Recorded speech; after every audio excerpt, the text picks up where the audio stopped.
There is certainly ongoing uncertainty in Syria after his opposition coalition chief said that he was quitting, only for members not to accept his resignation. Now, this as new rebel claims emerge of government forces using chemical weapons against them.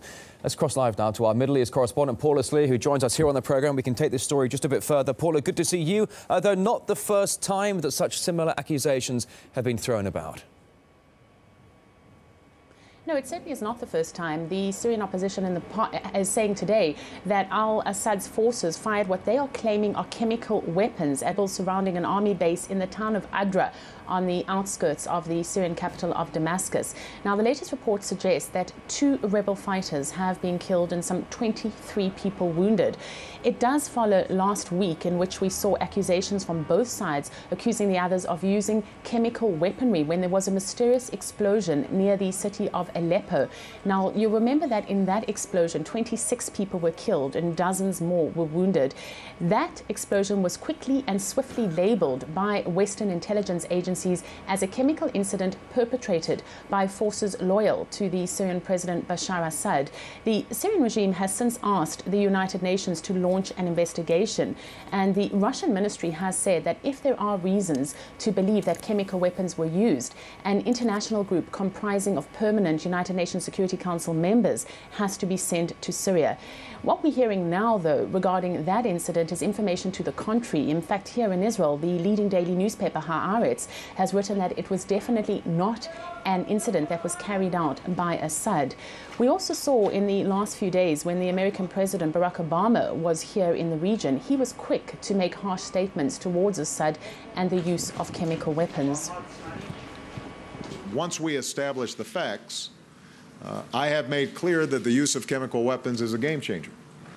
I am deeply skeptical of any claim that, in fact, it was the opposition that used chemical weapons.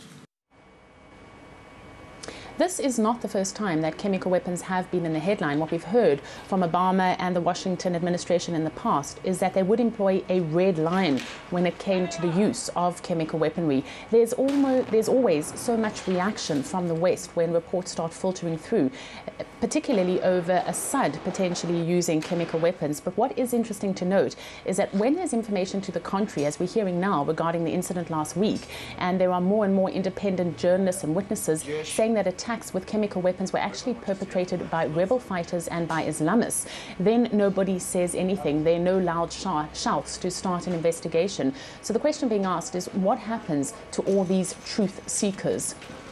Yeah, certainly, Paula. A lot of the leaders of Western powers are very quick to come down hard on the Assad regime, though when the rebels are using, making certainly alleged use of chemical weapons, well, the international community goes suspiciously quiet. Let's go to one other possible surprise, that of an attempted resignation. The Syrian National Coalition leader's resignation certainly looks to have caught its members and others by surprise.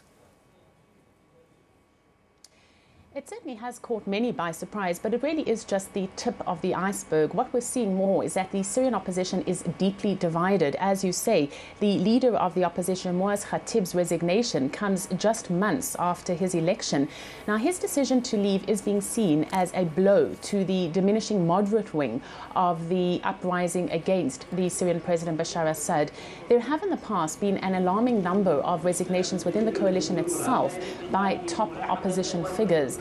What we see more and more is that the rebels are unable to organize themselves. They're unable to consolidate the military and political bodies. And increasingly, it's clear that there's no direct link between the fighters on the ground and the coalition that is being built abroad. The concern now is that more radical Islamist groups might fill this void that is being left by the resignations of the leadership. And at the same time, it looks increasingly like no one's particularly interested in sitting down and having dialogue with the Syrian President Bashar al-Assad. Also, the UK and France recently suggested that a weapons embargo on Syria has to be lifted to arm the rebels. As we see now, the initiative hasn't been given any kind of green light. So growing concern what is happening inside Syria. All right, the latest on Syria indeed from our RT's Middle East correspondent Paula Slee. Thank you.